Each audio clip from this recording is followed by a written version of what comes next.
হাসরের ময়দানে আল্লাহ তাআলা যখন ফেরেশতাদের মাধ্যমে আগুনের শিকল দিয়ে টেনে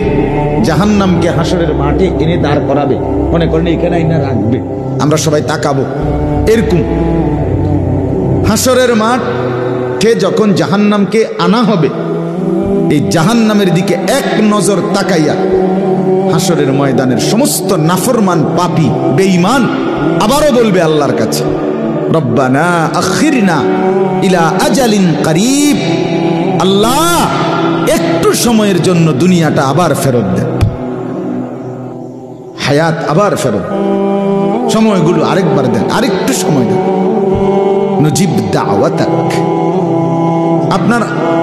আপনার সব কথা তখন মেনে নেব, ওয়ানাত্তাবিউর রুসুল, আপনার রসুলদের আনুগত্য করব। আল্লাহ বলবেন না, না বান্দা, এখান থেকে কাউকে আর ফেরত